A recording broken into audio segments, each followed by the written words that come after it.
کیا الیکشن کی تاریخ صدر اور گورنرز اپنے طور پر دے سکتے ہیں؟ صوبائی انتخابات سے متعلق اسخود نوٹس کیس میں جسٹس جمال مندخیل نے سوال اٹھا دیا۔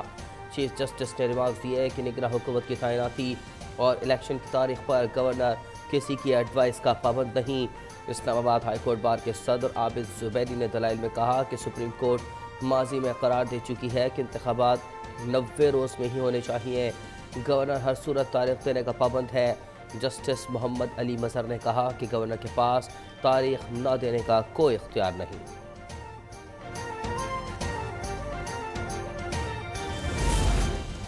الیکشن 90 روز میں ہی ہونے چاہیے، اس سے آگے نہیں لے کر جانا چاہیے۔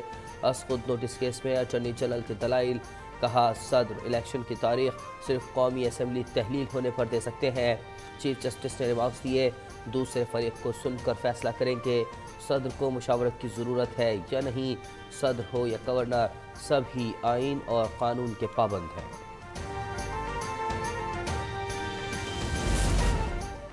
سپریم کورٹ میں مقدمات سماعت کے لیے مقرر ہونے کا کیا طریقہ کار ہے؟ جسٹس قاضی فائز عیسیٰ، جسٹس یحییٰ آفریدی نے معاملے کا نوٹس لے لیا۔ عدالت نے رجسٹرار سپریم کورٹ کو تمام ریکارڈ سمیت فوری طور پر طلب کر لیا۔ جسٹس قاضی فائز نے کہا کہ میں سپریم کورٹ کا جج ہوں، لگتا ہے ایک رجسٹرار تو میرے جیسے جج سے بھی زیادہ طاقتور ہے۔ رجسٹرار سپریم کورٹ نے جواب دیا کہ چیف جسٹس کی منظوری سے ہی مقدمات سماعت کے لیے مقرر ہوتے ہیں۔ عمران خان 4 مقدمات میں پیشی کے لیے زمان پارک سے اسلام آباد روانہ۔ عمران خان کی آمد کے موقع پر سیکیورٹی کے سخت انتظامات، جوڈیشل کمپلیکس کی طرف جانے والی سڑک عام ٹریفک کے لیے بند۔ عمران خان ممنوعہ فنڈنگ کیس میں بینکنگ کورٹ میں پیش ہوں گے۔ عدالت کی جانب سے عمران خان کو آج ذاتی طور پر طلب کیا گیا ہے، جبکہ ضمانت کی درخواست پر بھی آج ہی فیصلہ متوقع ہے۔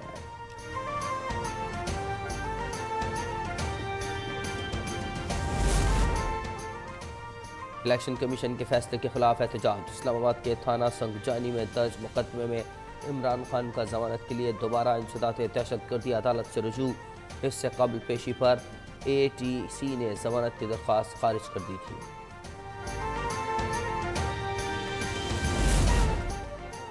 عدالت پوچھ رہی ہے ملزم کہاں ہے، جواب ملا وقت نہیں بتا سکتے۔ عدالت گھڑی چور کی حاضری کا پوچھ رہی ہے جو اب تک پیش نہیں ہوا۔ وزیر اطلاعات مریم اورنگزیب کی تنقید، کہا عمران خان پیش نہ ہو تو گرفتار کرنا چاہیے، جیل بھرنے کا شوق بھی پورا ہو جائے گا۔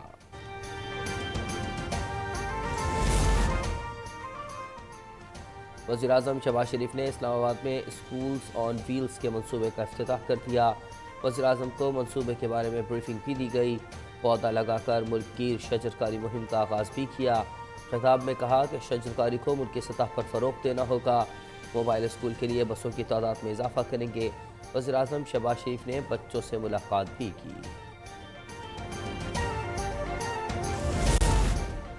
پہلے ترازو کے پلڑے برابر کریں پھر الیکشن کروائیں، نواز شریف کی سزا ختم کریں، غلط القابات واپس لیں، نون لیگ کی سینئر نائب صدر مریم نواز کا مطالبہ۔ ساہیوال میں ورکرز کنونشن سے خطاب میں کہا کہ عدل کے لیے عمران خان کو کٹہرے میں لایا جائے، پیناما بینچ والے فیض حمید کو جواب دینا ہوگا، عمران اب بے فیض ہی رہے گا، ٹانگ پر پلاسٹر چڑھا کر چھپ جانے والا لیڈر نہیں ہوتا ہے۔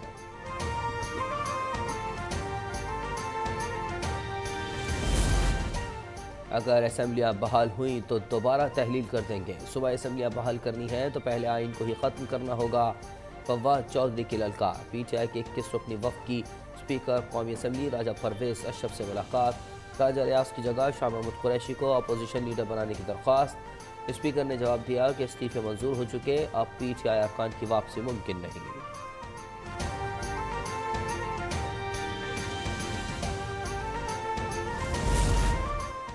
الیکشن کمیشن کا آئندہ انتخابات میں آر ایم ایس کے استعمال کے لیے اہم اقدام، صوبائی الیکشن سے قبل پرانے آر ایم ایس پر ایک دن کی موک ایکسرسائز کا فیصلہ۔ الیکشن کمیشن خیبر پختونخوا کا تمام ریجنل الیکشن کمشنرز کو مراسلہ، قومی اسمبلی کی 51 نشستوں میں رزلٹ مینجمنٹ سسٹم کے استعمال کی مشق کروانے کی ہدایت۔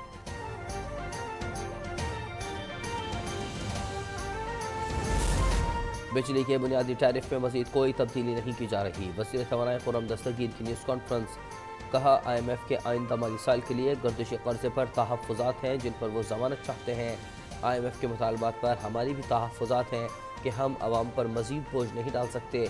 توانائی بچت منصوبے کے باوجود صنعتی شعبے کو بلا تعطل بجلی فراہم کی جا رہی ہے۔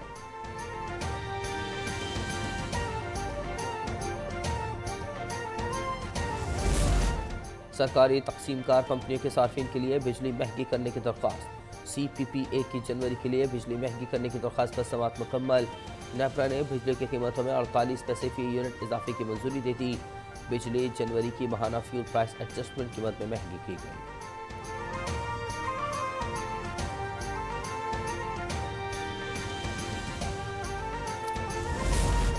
انٹر بینک میں ڈالر کی قیمت میں 42 پیسے کی کمی، 259 روپے 50 پیسے پر لین دین۔ اوپن مارکیٹ میں ڈالر 1 روپے سستا 264 روپے پر آ گیا۔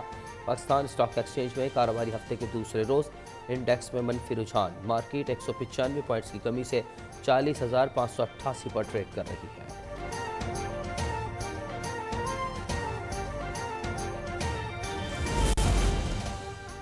گوجرانوالہ کے شاپنگ مال میں خریداری پر سیلز مین اور خریدار کے درمیان جھگڑا، خریدار کی فائرنگ سے سیلز مین عبداللہ جاں بحق، 2 افراد زخمی، فائرنگ کے بعد ملزم فرار ہو گیا۔ لاہور کے علاقے فیصل ٹاؤن میں آن لائن ٹیکسی ڈرائیور قتل، مسافر وقار کا گاڑی میں بیٹھتے ہی ڈرائیور سے جھگڑا ہوا، ملزم وقار نے اندھا دھند فائرنگ کر کے ڈرائیور فاخر کو مار ڈالا، ملزم گرفتار۔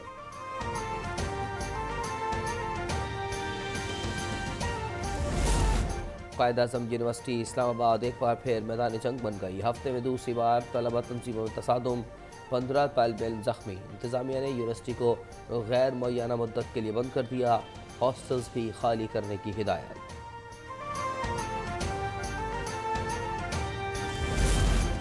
فیصل آباد میں جڑاوالا روڈ پر تجاوزات کے خلاف گرینڈ آپریشن، بھاری مشینری سے عارضی اور پختہ تعمیرات مسمار کر دی گئی۔